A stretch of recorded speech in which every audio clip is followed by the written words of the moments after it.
Almost there, baby boys. All right, so last week I got a question from one of you guys, Petros Tatsis. You asked me if I could, what did you say here? If I could make a video telling you guys how to put together a routine. I told you that I had already put the video out, but you asked if I can do one video that is a little bit more detailed. And you know what? Of course I'm gonna do that. So let me put this telephone down. Telephone, do you say that? Let me put the mobile phone down.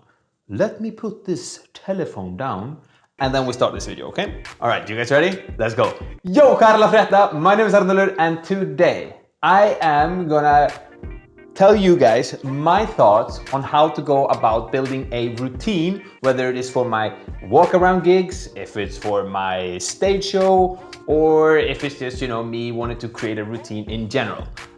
I think about it like as a triangle almost, a pyramid we can say, okay? So at the top, I'll do it like this, right down here. This is how I think about it, okay? At the top, we have what I consider is the most important thing. If you can nail this, you're way ahead of everybody who is not nailing it. Then we have the second and most important thing, in my opinion. If you nail that too, you're way ahead of the people that only nail one. And then, you know, on the bottom, you have the third most important. They're all important. I don't know what I'm doing. This is just how I think about it in my mind. Trying to organize it, you see? So, the first thing that I think about and what I really recommend that you think about is whether you're creating a routine for your stage show, walk around, or just magic in general, is that you always, and I'm gonna emphasize on always, want to make your magic become stronger, making it more impossible than the next trick. That's super important because we are building up energy and we always want that energy to rise. So whether it's, you know, a multi-phase routine, like for instance the classic ambitious card, that you always want the next time the card rises to the top, the conditions there has to be more impossible than the ones before. And if you do not believe me on this, you can just try it out for yourself. Do a trick that is super strong and then do a trick that is not so strong right after and see what happens. The energy dips. I'm telling you, I've seen this so many times in my own work. I'm doing a trick and then I, you know, do another trick and it's not as impossible. They've already seen something that is super, super, super impossible. Oh yeah, by the way, if you could smack that like button for me, it would really help me out. I'm gonna talk here for a little while, so just sit back, enjoy, and let's have a nice conversation. So, we were talking about always making it more impossible. So, when you're choosing tricks, if you're choosing, like when I choose a few tricks to go together to create a routine, I think about, you know, the opener as something simple, something that is pretty fast, something that is there to catch people's attention, okay? Then I make a trick that is a little bit stronger and then stronger and stronger. That's the basic of it. Then you could go down, we could dive really deep into this, but we're not gonna do this in this video because we're gonna try to recover a lot of things, okay? But the essential part is that you always want your tricks to become stronger and more powerful and more impossible. All right, that's number one. So, number two. So the second thing I think about when I'm creating my own routines, whether it's for, you know, stage or if it's a walk around or if it's just a multi-phase routine, is can I make, you know, the tricks flow well with each other? Either by selecting sleights that work well with each other, or can I come up with a pattern that makes sense, that combines everything together? All right. So for example, with the sleights, if we take a multi-phase routine, when you're doing the ambitious card again, if you start off with a Marlowe, it's nice to do a double after that. Then you can place the card and put it back in the middle and bam, it's back on top. And then a suitable thing there is to do this little slide that I can't remember the name of, and voila, the card is back on top. These flow really well with each other and they work like the next slide really, you know, puts up the next slide. And I try to do this also with my routines. For example, on stage, I sometimes start with a simple card trick. A card trick that everybody can participate, not like one of those close-up tricks, it's more like, you know, fun, okay? What I'm thinking there is I want people to see that I'm shuffling the deck, and I'll come to that later. Then I put the card back in my pocket, okay? And I take up another object and I do a little bit of that.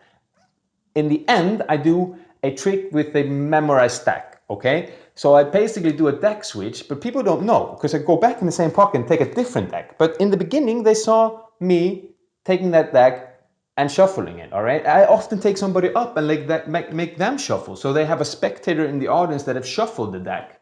So that's how I try to, make the tricks combine with each other. You know what I'm saying? So I hope this is, I hope I'm making things clear here.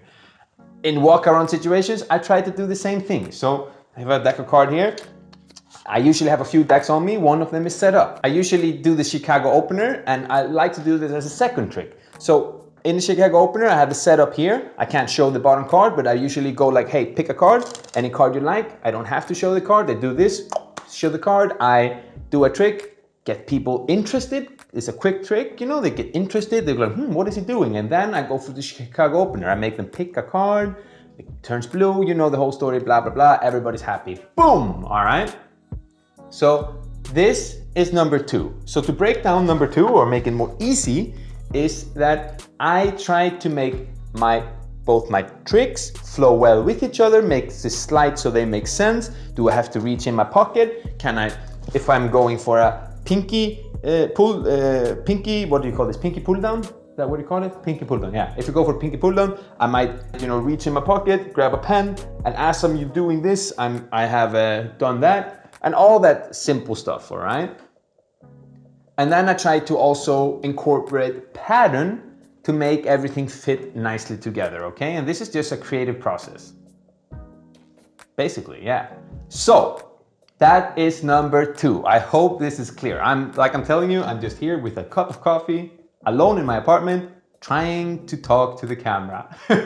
Yeah, this is a weird life. Anyways, number 3 is, in my opinion, the style, okay? What style am I going for? And here I'm really talking about character, building up your own persona and character, and there are no set rules here. And there are almost no set rules except for rule number 1. You don't break rule number 1, okay? You need to make your tricks become stronger, stronger, stronger. That's the only rule that is set in stone. But the third one is character.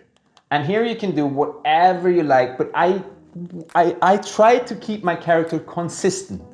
And what I mean by that is if I'm going for this mysterious guy, I don't all of a sudden want to switch to a children's magician. Like, it's gonna become really weird. However, if you manage to do a mysterious guy that is also a kid's magician at the same time, that's cool, that's your character. But here, what I'm trying to say here is that I try to make my character be consistent.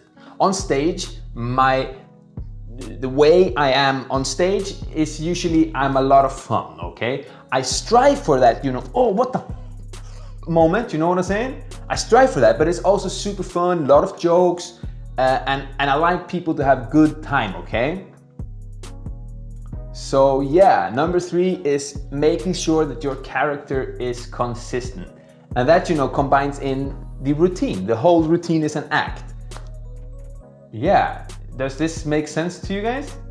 So, number 1, making sure that your tricks always become stronger, stronger, stronger, and you're creating a ramp of impossibility. And finishing up the end, what do you call it? Your end trick, is that what you call it?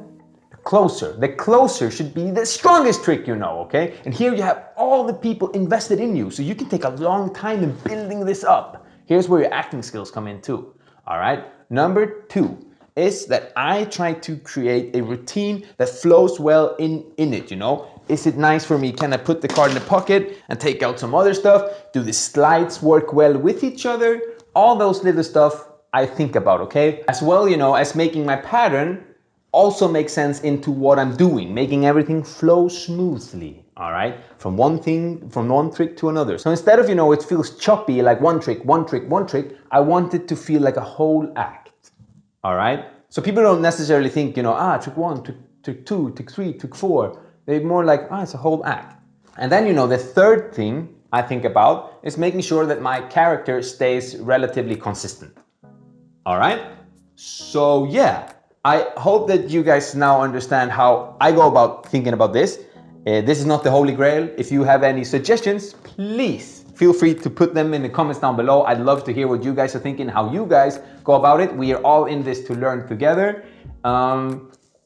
If you could smack that like button for me, it would make me really happy. If you would check out my other channel, that would also make me super happy. I put a lot of work into that channel. Yeah, I guess I'm just gonna see you guys in the next video. I'm out. Peace.